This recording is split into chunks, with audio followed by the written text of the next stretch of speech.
할렐루야. 오늘은 지난 시간에 이어서 요한계시록 15장 1절로부터 8절 총정리로 마무리를 하도록 하겠습니다.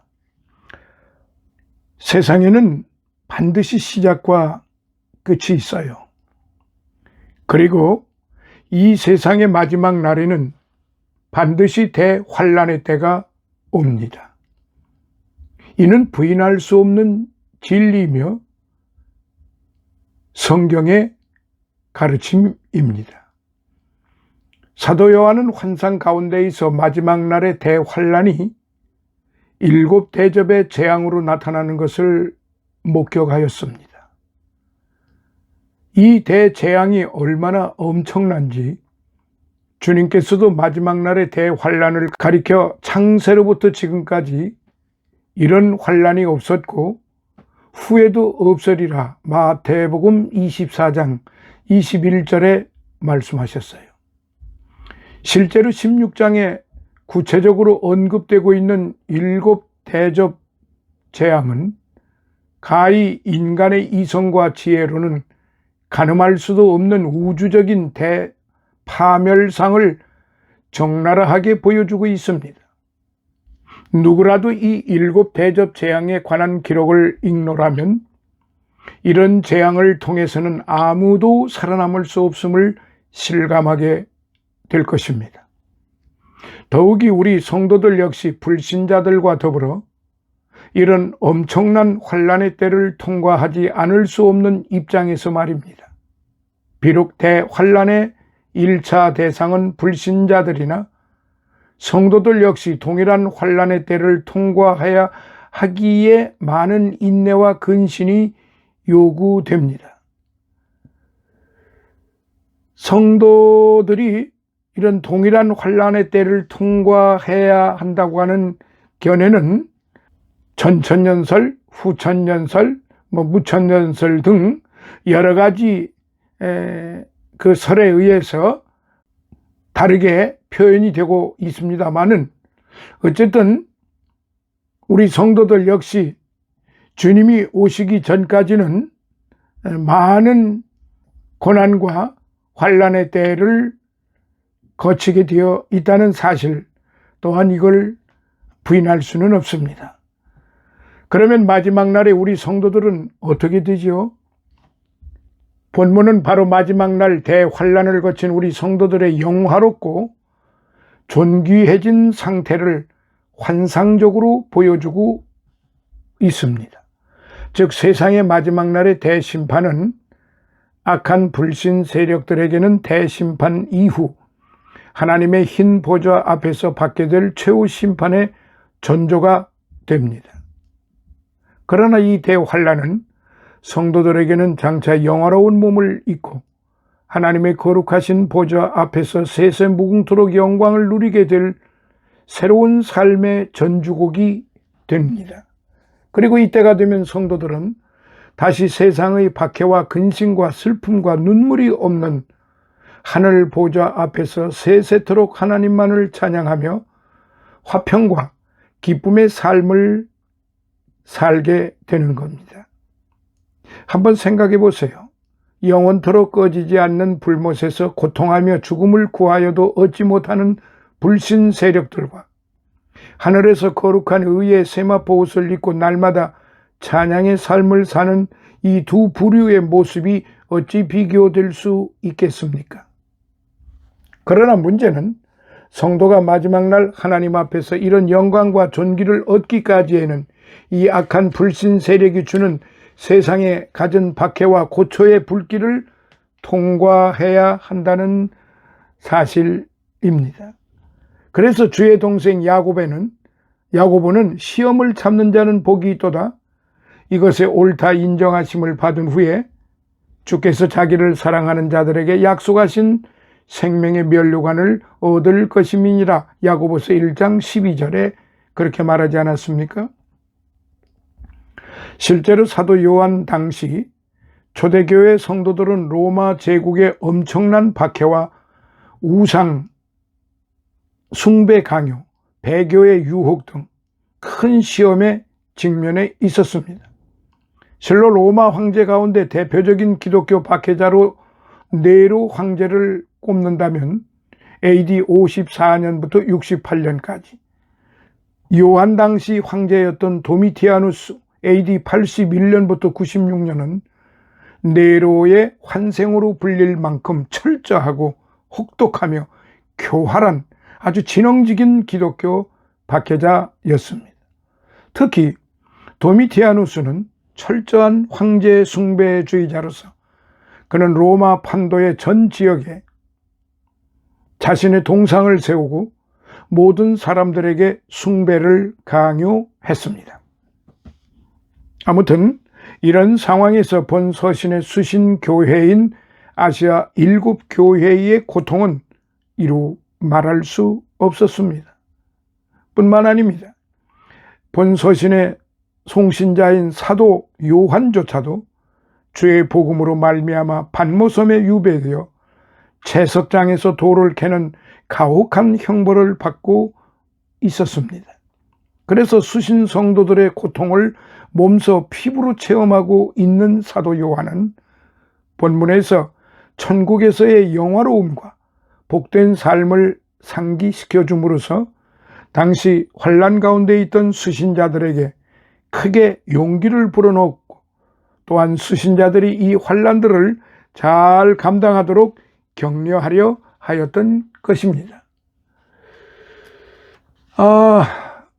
이제 여기에 그 본문에 천상의 하나님 보좌 앞에서 하나님을 찬양하는 성도들의 영화로운 모습이 나타나고 있어요.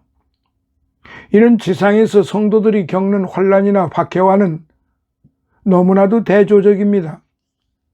이와 같이 세상에서 환난의 시험을 통해 참 하나님의 자녀들로 인정받은 자는 장차 마지막 날 하나님 앞에서 세상 어떤 부귀, 영화와도 비교할 수 없는 존귀와 영광을 입게 됩니다. 그래서 사도 바울도 당시 네로 치하의 박해 가운데 있던 로마 교회의 성도들을 향하여 현재의 고난은 장차 우리에게 나타날 영광과 좋게 비교할 수 없도다라고 로마서 8장 18절에 위로하며 격려하지 않았습니까? 그렇다면 과연 어떤 자가 하나님의 보좌 앞에서 이런 존귀와 영화를 누릴 수 있겠는지요? 이제 본문의 찬양 가운데에서 하나님의 보좌 앞에 서기에 합당한 자의 자격을 몇 가지로 살펴보도록 하겠습니다. 첫째, 2절, 성결하고 거룩한 자들입니다. 본문은 구원받은 성도가 하나님을 찬양하는 위치가 보좌 앞의 유리바다와 같이 생긴 것의 곁이라고 말합니다. 여기서 유리바다란 구약 당시 솔로몬 성전의 번제단 앞에 놓여있던 노수로 된 바다, 대야, 물두멍, 이 물두멍이 바다라 불린 것은 무려 직경이 4.5m, 높이가 2.3m나 되어 마치 바다와도 같았기 때문에서 유래된 말입니다. 그런데 이 바다는 구약 당시 제사장들이 희생 제물을 잡을 때 몸이나 옷에 묻은 피를 씻고 성소에 출입 시 자신의 몸을 청결히 하는 데 사용된 기구였습니다. 따라서 구원받은 성도들이 유리바다와 같은 것 곁에서 하나님을 찬양한다 하면 곧 하나님의 보좌 앞에 서기 위해서는 성도들이 거룩하고 성결한 자들이 되어야 함을 의미합니다. 그렇다면 성도들은 과연 어떻게 해야 하나님 앞에 서기에 부족함이 없는 거룩하고 성결한 사람이 될 수 있겠습니까? 이는 곧 그리스도 보혈의 샘물에 죄로 더러워진 두루마기를 빨고 의의 거룩한 세마포 옷으로 단장하는 것입니다. 다시 말하면 하나님의 보좌 앞에 설 수 있는 자는 예수 그리스도의 십자가 피공로에 의지하여 죄사함을 받음으로 성결케 된 자들입니다. 동시에 주의 보좌 앞에 나아가기에 합당한 자는 순간순간 더럽혀진 의의 세마포 옷을 계속해서 깨끗이 씻음으로 끊임없이 성결을 지켜나가는 자라야 합니다. 그렇습니다. 구속, 곧 죄사함의 은총을 입고 거룩하신 하나님의 자녀가 된 자, 중생, 끊임없이 성결한 삶을 위해 노력해야 합니다. 성화, sanctification. 그래야 할 때 성화의 완숙한 상태로 영원하신 주의 나라에서 영화로움을 잊게 되는 것입니다. 글로리아피케이션, 영화. 우리는 그 대표적 신뢰를 흰옷을 더럽히지 아니한 4대 교회의 몇몇 성결한 성도들에게서 찾아볼 수 있습니다. 즉 요한 당시 4대 교회는 양모 제조와 염색업으로 부유하게 된 4대 시의 영향을 많이 받았어요. 그리하여 물질로 부유해진 나머지 4대 교인의 대부분은 영적 무력감에 사로잡혀 이방 종교로 인해 교회의 순수성이 더럽혀져도 이에 무관심하며 우상 숭배 행위를 묵인함으로써 성도로서의 거룩함을 상실하였습니다. 요한계시록 3장 1절로부터 5절에 다시 한번 돌이켜 보십시오. 오늘 우리가 살고 있는 이 시대에 바로 최고의 지도층에서 바로 이와 같이 우상 숭배를 할 때 우리 기독교인들 다 그렇지는 않습니다만은 많은 그 지도자와 기독교인들이 이 우상 숭배 행위를 잘못된 것을 알면서도 묵인하고 묵인함으로써 성도로서의 거룩함을 상실한 점을 볼 때 이 4대 시의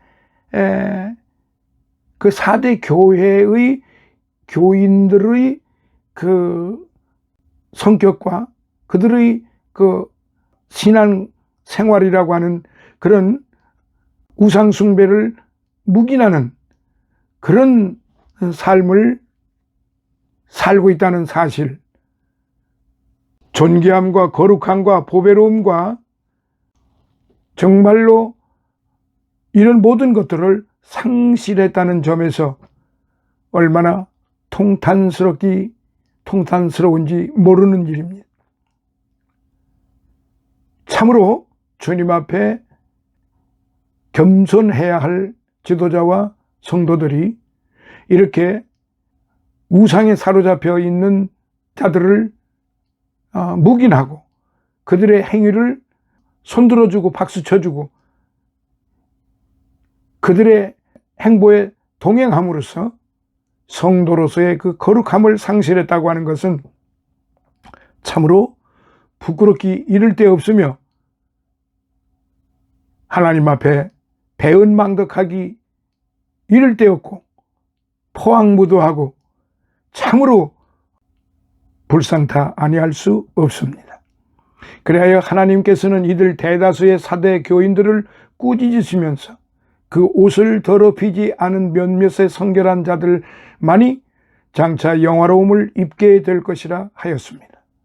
그러므로 예수 그리스도의 보혈의 은총으로 죄의 옷을 벗고 의의 성결한 세마포 옷을 입은 성도 여러분, 우리는 마지막 날 주님의 거룩한 보좌 앞에 나아가는 순간까지 결코 의의 거룩한 옷을 더럽히는 자들이 되어서는 안 됩니다. 그리하여 마지막 날 우리 모든 성도들이 곱게 간직한 의의 세마포 옷으로 단장하고 어린 양의 혼인잔치에 참여하는 영광을 누리는 자들이 되어야 되지 않겠습니까? 자, 둘째, 다시 2절에 적그리스도로부터 승리하는 자들입니다. 적그리스도로부터 승리하는 자들입니다. 요한이 환상 가운데에서 본 하나님의 보좌 앞에 선 성도들은 하나같이 짐승과 그의 우상과 그의 이름의 수를 이기고 승리한 자들이었습니다. 여기서 짐승은 적그리스도를, 그의 우상은 적그리스도를 경배하기 위해 세워진 각종 제단이나 동상을, 그리고 그의 이름의 수란 역시 적그리스도와 동의 어려서 적그리스도의 이름으로 행해지는 온갖 비신앙적 행위를 가리키는 것입니다. 아마 이를 사도 요한 당시의 상황에 비추어 보면 여기서 승리한 자란 도미티아누스 황제 숭배나 이방신 숭배를 거부한다는 이유로 갖은 경제적 불이익을 당하거나 당시 두아디라에서는 돈을 벌기 위해서는 상인조합에 가입해야 했고 상인조합에 가입한 이상은 상인조합이 공동으로 섬기는 수호신을 경배해야 했습니다. 2장 18절에. 아니면 많은 사람들이 보는 데서 온갖 수모를 당하고 결국에는 짐승의 밥이 되어 순교한 자들을 가리킬 것입니다. 이와 같이 적그리스도로부터 승리한 자들이란 온갖 개인적 불이익을 감수하며 심지어 목숨을 잃으면서까지도 끝까지 신앙의 정절을 지키는 자들을 말합니다. 실로 인간의 눈으로 보기에는 가산을 몰수당하며 생계의 터전을 잃고 나중에는 생명까지 빼앗김으로 더 이상 이 땅에 존재할 수 없게 된 자, 어떻게 이런 자가 승리한 자라고 할 수 있겠습니까? 진실로 불신자들의 눈에는 이런 자들이 패배자요 불쌍한 자들로 비치게 되는 것이죠. 그러나 본문은 명백하게 이런 신실한 자들이 승리한 자라고 말합니다. 왜 그럴까요? 이는 비록 본문은 명백하게 이는 신앙의 정절을 가진 자들이 이 땅에서 온갖 수모와 환난을 당하나 궁극적으로는 이들만이 하나님의 보좌 앞에 나가 세세토록 하나님 앞에서 영광을 누릴 수 있기 때문입니다. 반면 불신자들은 이 땅에서 잠깐 동안의 낙을 누리며 마치 승리자인 것처럼 착각하지만 잠시 후면 영원한 재앙과 파멸 속에서 고통하게 되는 것입니다. 자, 이제 인간의 시공을 떠나 하나님의 시공 속에서 한번 이 양자를 비교해 보시죠. 과연 어떤 자가 최후의 승리자일까요? 잠깐 동안의 환난으로 영원한 영광에 참여하는 자가 승리자입니까? 아니면 잠시 동안의 세상적 환락으로 영원한 형벌에 들어가는 자가 승리자입니까? 그렇다면 과연 오늘 저와 여러분들은 어느 편을 택하시겠습니까?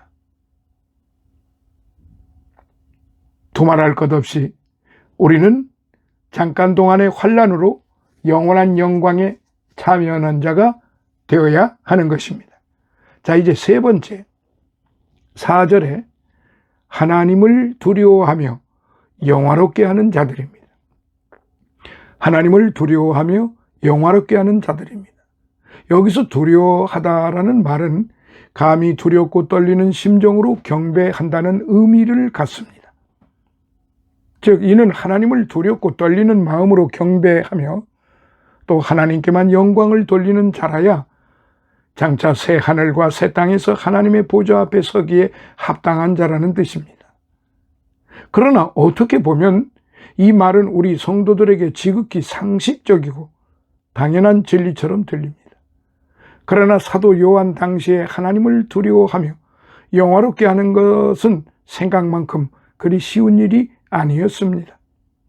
즉 당장 눈앞에서 동료 성도들이 박해자들의 칼날에 처참하게 목숨을 잃고 또한 자신도 신앙의 정절을 지킨다는 이유로 가산을 몰수당하여 생계가 막연해진 상황에서 그럼에도 불구하고 끝까지 하나님을 경외하는 자는 그리 많지 않았습니다.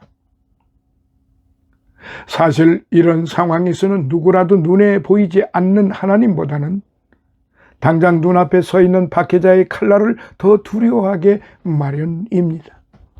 그러기에 진실로 극한 상황에서도 박해자보다 하나님을 더 두려워하는 자는 비록 하나님이 눈에는 보이지 않지만 끝까지 우리 성도들을 보호하고 인도하여 영원한 생명의 길로 인도하실 분임을 확신하는 자입니다. 사랑하시는 성도 여러분, 그렇습니다. 참 믿음의 사람은 당장에 보이는 이생보다는 비록 눈에는 보이지 않으나 그 존재가 확실한 내세에 더 관심을 갖습니다. 뿐만 아니라 참 믿음의 사람은 이생은 짧고 한순간이지만 내세는 길고 영원함을 분명히 압니다. 그렇기 때문에 참믿음의 사람은 이 생의 일순간적 즐거움보다는 내세의 영원한 안식과 평안을 더 사랑할 줄 압니다. 그리고 이런 영생을 주관하시는 하나님이 이 땅의 어떤 박해자보다도 더 크고 강하신 분임을 확신합니다.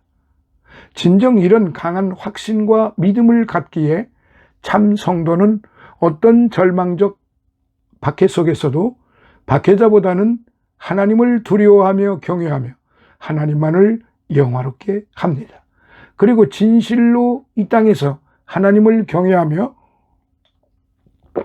하나님을 영화롭게 하는 자는 마지막 날 신천신지에서 하나님의 보좌 앞에 나아가 하나님을 찬양하는 축복을 얻게 되는 것입니다.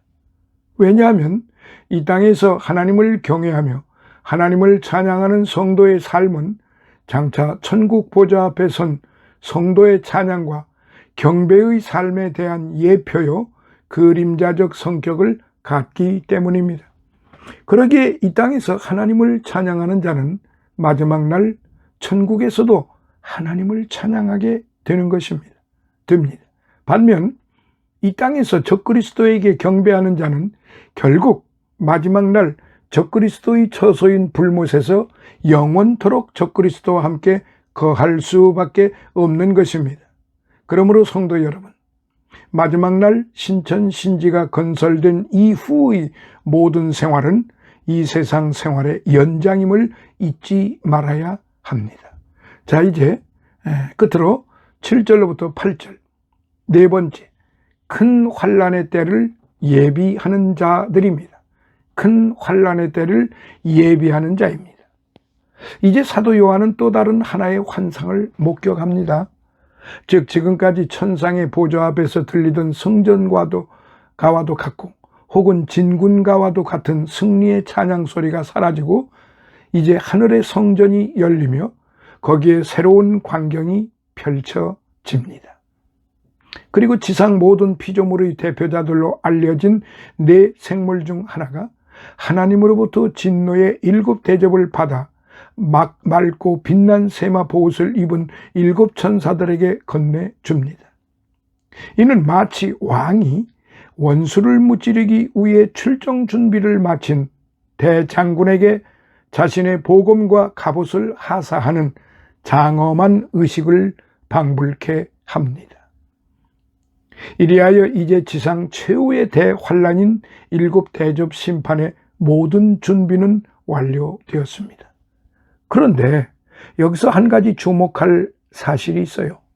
이 모든 준비가 완료되자 하늘의 성전이 하나님의 영광과 능력으로 인해 연기가 가득 차고 이 모든 재앙이 마치기까지는 아무도 이 성전을 출입할 수 없었다는 사실입니다. 7절 8절. 이는 곧 일단 하나님의 심판이 시작되면 감히 어떤 자도, 다시 말하면 심지어는 하나님의 보좌 우편에 계신 그리스도조차도 하나님의 진노를 거두게 할 수 없다는 의미를 갖습니다. 그렇기 때문에 어느 누구도 주의 재앙의 소나기에 들어있는 이 세상을 위해 기도해 줄 수 없습니다. 오직 이때가 되면 하나님의 뜻을 거스린 자들은 그저 이 재앙 앞에서 속수무책으로 재앙을 당할 수밖에 없는 것입니다. 그렇다면 과연 어떤 자가 이런 엄청난 재앙을 벗어나 하나님의 존귀하신 보좌 앞에 설 수 있을까요? 그것은 항상 종말적인 신앙 자세를 가지고 날마다 마지막 날에 있을 대환란의 때를 예비하고 준비하는 자입니다. 이는 곧 사도 요한의 때로 말하면 끝까지 배교의 유혹을 물리치고 신앙의 정절을 지키는 자요, 오늘날로 말하면 타락하고 부패한 온갖 세속 문화로부터 자신을 지키며 신앙의 순결을 유지하는 자들입니다. 이와 같이 날마다 깨어 경성하고 마지막 날을 준비하는 자만이 이런 종말의 극한 대환란 아래에서도 끝까지 믿음 가운데 있어 승리의 삶을 살게 되는 것입니다. 실로 마지막 날의 대환란이 비록 1차적으로는 불신자들에게 임한다고 하나 성도 역시 이 땅에 거하는 이상은 간접으로 재난의 피해를 면할 수 없습니다. 그리고 어쩌면 이때가 되면 지금보다도 더 어려운 형편에서 신앙생활을 하게 될지도 모릅니다. 그러기에 성도는 마치 전시를 위해 평시에 모진 훈련을 감내하는 군사와도 같이 언제 임할지 모르는 마지막 날의 환난을 위해 끊임없이 신앙의 훈련을 쌓는 자가 되어야 합니다. 이렇게 어떤 형편 속에서도 하나님의 백성답게 항상 신앙의 정절을 지키는 자, 바로 이런 자들이야말로 진정 저 천성에서 하나님의 보좌 앞에 서기에 합당한 자들인 것입니다. 사랑하시는 성도 여러분, 오늘 저와 여러분들은 마지막 날 저 천성의 영원하신 하나님 보좌 앞에서 세세무궁토록 하나님을 찬양하는 존귀한 자들의 반열에 들어가기를 원하십니까? 그렇다면 이 땅에서 하나님만을 찬양하고 하나님께만 영광을 돌리는 삶을 지금 결단하지 못하신 분들, 지금 결단하시고 하나님만을 찬양하고 하나님께만 영광 돌리는 삶을 사시기 바랍니다. 그것도 언제 어떤 상황에서도 말입니다. 실로 살아있는 동안에도 하나님을 찬양하지 않는 자가 어찌 마지막 날 천국에서 영원토록 하나님을 찬양할 수 있겠습니까? 그러므로 사랑하시는 성도 여러분, 날마다 자신을 죄 가운데서 정결케 하는 자들이 됩시다. 그리고 불신 세력들의 도전과 위협, 온갖 유혹을 물리쳐 승리하는 자들이 되십시다. 진정 하나님을 찬양하는 자는 입술로 찬양할 뿐만 아니라 자신의 몸을 산 제물로 주의 제단에 드리는 자임을 명심해야 할 것입니다. 로마서 12장 1절부터 2절 한번 참고해 보시고, 오늘은 15장 여기서 마무리를 하도록 하겠습니다. 다음 시간에는 16장에서 여러분들과 함께 하겠습니다. 감사합니다.